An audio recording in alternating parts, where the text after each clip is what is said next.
அல்லேலூயா. தேவனுக்கே மகிமை உண்டாவதாக. அருமையான தேவ பிள்ளைகளே, 11வது மாதத்திலே முதல் தேதியிலே அதிகால வேளையிலே உங்களை சந்திப்பதிலே மிக்க மகிழ்ச்சி அடைகிறேன். கடந்த 10 மாதங்களாக தேவன் ஆச்சரியமாக அதிசயமாக நடத்தி வந்திருக்கிறார். இந்த 11ஆம் 12ஆம் மாதத்திலே தேவன் சொன்னபடி இரட்டிப்பான நன்மையை தருவேன் என்று சொன்னவர் நிச்சயமாகவே உங்கள் வாழ்க்கையில இரட்டிப்பான நன்மைகளை தருவார். ஆகவே இந்த நாளில இந்த மாதத்துக்காக நான் மன்றாடி செபிக்க போகிறேன்.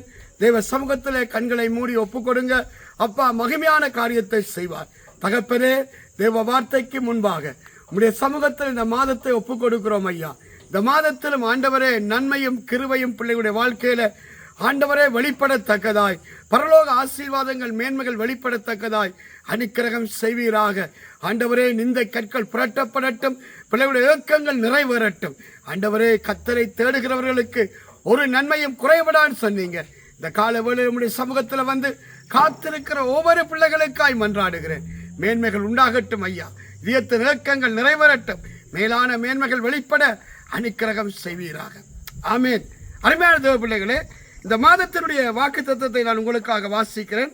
ஆகாய் தீர்க்கதரிசி புத்தகத்திலே 1ஆம் அதிகாரத்திலே அங்கே பார்க்கிறோம் 8வது வசனம். நீங்கள் மலையின் மேல் ஏறி போய் மரங்களை வெட்டி கொண்டு வந்து ஆலயத்தை கட்டுங்கள், அதன் பேரிலே நான் பிரியமாயிருப்பேன், அதனால் என் மகிமை விளங்கும் என்று கர்த்தர் சொல்லுகிறார். இந்த மாதத்தில் ஒரு அழிவான வாக்கு தத்தத்தை ஆண்டவர் கொடுக்கிறார். நம்முடைய வாழ்க்கையில நாம் தேவ மகிமையை இழந்ததுனால ஆசீர்வாதத்தை, மேன்மையை, நன்மைகளை இழந்து போனோம். அதனாலதான் வேதம் சொல்லுகிறது, ஆண்டவர் இழந்தவனை தேடவும் ரட்சிக்கவுமே மனுஷகுமாரன் வந்தார் என்று வேதத்திலே வாசிக்கிறோம். அருமையான தேவபிள்ளையே, தேவ மகிமையை இழந்ததினாலே தான் நம்முடைய வாழ்க்கையில கண்ணீர்கள், வேதனைகள், நிந்தைகள், அவமானங்களுக்குள்ளே கடந்து போகிறோம். அதனாலதான் ஆண்டவர் சொன்னார், நான் போவது நலமாயிருக்கு, நான் போனால் சத்தியாகிய வேறொரு தேற்றலவாளை அனுப்புவேன் என்று சொன்னார். அவர் வந்து நம்முடைய வாழ்க்கையில மேன்மையானதை, மகிமையானதை செய்வார் என்று சொல்லி இருக்கிறார். இந்த நாட்கள்ல தேவ மகிமை நம்முடைய வாழ்க்கையில வர வேண்டுமானால், நாம் ஆசீர்வாதமாய் மேன்மையாய் இருக்க வேண்டுமானால் ஆண்டவர் சொல்லுகிற வசனத்தை கவனியுங்கள். நீங்கள் மலைகளின் மேல் ஏறி போய் மரங்களை வெட்டி கொண்டு வந்து ஆலயத்தை கட்டுங்கள். அருமையான தேவனையே, மலை ஏறுவது கடினமான ஒரு காரியம். இதற்கு ஆண்டவர் ஒப்பிட்டு பேசுகிறார். உங்களுடைய ஜெப வாழ்க்கையை கட்டி எழுப்பு. ஜெபம் என்பது கடினமானத்தான் தோன்றும். ஆனால் ஜெபம் இல்லாமல் உங்க வாழ்க்கையில ஜெயம் வராது, குடும்பத்திலே ஆசீர்வாதம் வராது, நன்மை வராது.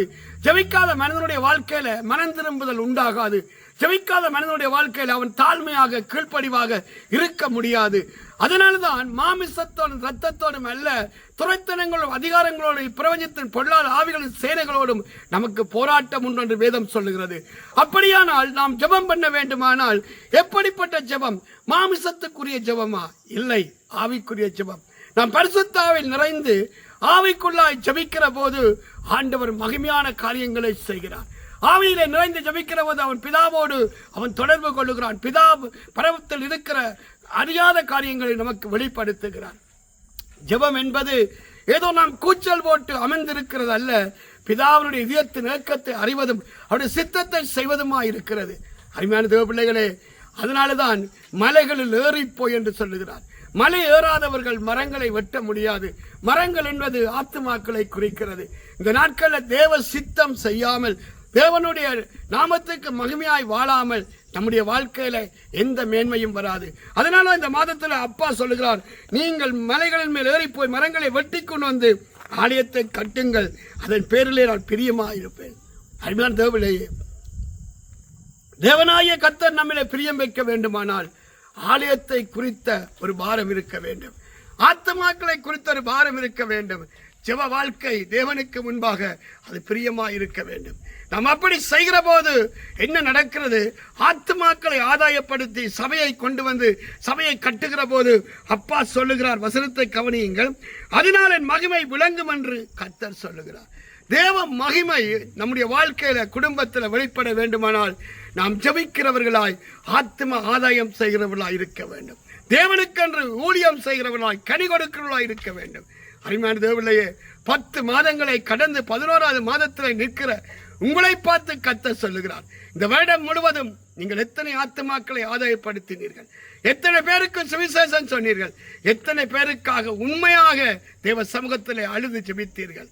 அருமையான தேவ பிள்ளையே, இன்றைக்கு ஜனங்களுக்குள்ளே மனமும் மாமிசம் விரும்புகிற வண்ணமாய் வாழ்ந்து ஒரு கீழ்ப்படியாமை நாவி, ஒரு தாழ்மை இல்லாத ஒரு வாழ்க்கை இப்படியாய் போய் தேவனுடைய பிள்ளைகள் என்று சொல்லுகிறார்கள். ஆனால் இந்த நாட்களில் நீங்கள் நானும் அப்படி இருக்கக்கூடாது. நாங்கள் எங்களை தாழ்த்த வேண்டும். தேவ சமத்துல தேவனுக்கு நாங்கள் கீழ்ப்படிய வேண்டும். தேவனுடைய வசனத்தை நாம் கை கொண்டு வாழுகிற போது அப்பா நிச்சயமாகவே தம்முடைய மகிமையினால் நம்மை சூழ்ந்து கொள்வார். தேவ மகிமை வந்துவிட்டால் எங்கள் நிர்வாணங்கள் மறைந்துவிடும், எங்கள் துக்கங்கள் சந்தோஷமாக மாறும். இந்த 11வது மாதத்தில் அப்பா அப்படியாய் உங்களை ஆசீர்வதிக்க விரும்புகிறார். அதனாலதான் ஆண்டவர் சொல்லுகிறார், என்னுடைய ஆலயத்திலே நீங்கள் கொண்டு வந்து மரங்களை வெட்டி கொண்டு வந்து அதனால் கட்டுங்கள். அப்பா அதன் பேரிலே பிரியமாயிருக்கிறார். அருமையான தேவபிள்ளையே, இன்னைக்கு ஏன் பரிதபிக்கிறோம், ஏன் அங்கலாய்க்கிறோம், ஏன் நம்முடைய வாழ்க்கையில போராட்டங்கள், நிந்தைகள், அவமானங்கள்? நீ தேவனுக்கு என்று செய்ய வேண்டிய காரியங்களை நீ செய்கிற போதுதான் அப்பா மகிமையானதை உன்னுடைய வாழ்க்கையில தருவார். இந்த 11வது மாதம் 12வது மாதம் ஆண்டவர் ஏற்கனவே சொன்னபடி இரட்டிப்பான நன்மையை தருவேன் என்று சொன்னார். பைனான்ஸ்ல ஒரு பெரிதான பிரேக் த்ரூவை ஆண்டவர் கொண்டு வருகிறார். அருமையான தேவபிள்ளையே, நான் இப்படி பேசுகிறது இல்லை. ஆண்டவர் சொன்னார், இந்த 11ஆம் 12ஆம் மாதம் அங்கே பைனான்ஸ்ல இருக்க நெருக்கங்களை நான் விடுவிக்க போகிறேன், எதிர்பார்க்கிற நன்மைகளை கொண்டு வர போகிறேன் என்று சொன்னார். ஆகவே இந்த நாட்களில் தேவ பிள்ளைகள் பணத்துக்காக பொருளுக்காக ஏங்காமல் தேவ பிரசன்னத்துக்காக, தேவ சமூகத்துக்காக, தேவ வார்த்தைக்காக ஏங்குவீர்களானால் இரட்டிப்பான நன்மையை கர்த்தர் நிச்சயமாகவே தருவார். மேலான மேன்மைகளை காண்பீர்கள். நீங்கள் சந்தோஷமாக சமாதானமாக பூமியில் வாழுகிற நாட்களில் வாழ்ந்து பூமிக்குரிய வாழ்க்கை முடிகிற போது முக்கியம் நித்தியத்திலே போவீர்கள். அல்லாவிட்டால் அந்தோ பரிதாபம், பூமியிலே ஆடம்பரமான வாழ்க்கை, ஆசீர்வாதம் போன்ற வாழ்க்கை. ஆனால் பூமிக்குரிய வாழ்க்கை முடிகிற போது அங்கே நிலையில்லாத நித்தியமில்லாத அக்கினி கடலிலே பங்கடைந்து விடுவோம். அருமையான தேவபிள்ளையே, இந்த நாட்களில் எச்சரிப்போடு கூடின தேவ வார்த்தையை சொல்லுகிறேன். இந்த மாதத்தின் வாக்கு தத்தத்தை பற்றி கொண்டு தேவனுடைய ஆலயத்தோடு இணைந்திருங்கள். தேவனுக்கென்று ஊழியம் செய்யுங்கள். கர்த்தருக்கென்று எதை செய்தாலும் நன்மனதோடு செய்யுங்கள். கர்த்தர் உங்களை ஆசீர்வதிப்பாராக. நான் உங்களுக்காக ஜெபிக்க போகிறேன். தகப்பனே, நவம்பர் மாதத்தில் முதல் தேதியில் அதிகால வேளையில் உங்களுடைய பிள்ளைகள் உங்களுடைய சமூகத்தில் வந்து காத்து நிற்கிறார்கள். என் தகப்பனே, உங்களுடைய பிள்ளைகளை கண்ணோக்கி பாரும். ஆவியோடு உண்மையோடு தொழுது கொள்ளுகிற போது அவர்கள் மத்தியில் எழுந்தருளுகிற தேவன் நீங்கப்பா. இந்த நாட்கள் இந்த பிள்ளைகளுடைய வாழ்க்கையில அந்த மேன்மைகள் வெளிப்படத்தக்கதாய், நன்மைகள் உண்டாகத்தக்கதாய் அனுக்கிரகம் செய்வீராக. ஆண்டவரே, உடைய சமூகத்திலிருந்து மன்றாடி ஜெபிக்கிறேன். இந்த கடைசி வருஷத்தின் 2 மாதங்களிலும் இரட்டிப்பான நன்மைகள் உண்டாகத்தக்கதாய், நிந்தை கற்கள் புரட்டத்தக்கதாய், ஆவிக்குரிய கண்கள் திறக்கப்படத்தக்கதாய் ஆண்டவரே ஒவ்வொரு பிள்ளைகளுக்குள்ளும் அந்த வாஞ்சையின் தாகம் உண்டாயிருக்க அனுக்கிரகம் செய்வீராக. இயேசு கிறிஸ்துவின் நாமத்தில் ஜெபிக்கிறேன் என் ஜீவனுடன் நல்ல பிதாவே, ஆமேன். அருமையான தேவ பிள்ளைகளே, கர்த்தரோடு இணைந்திருங்கள். தேவ பிரசன்னத்தில் நிரப்பப்படுங்கள். அப்பா மகிமையானதை உங்கள் வாழ்க்கையில செய்வார். அது சீக்கிரத்தில் கர்த்தருக்கு சித்தமானால் நாங்கள் நேராக உங்களை சந்திப்போம். கர்த்தர் உங்களை ஆசீர்வதிப்பார்.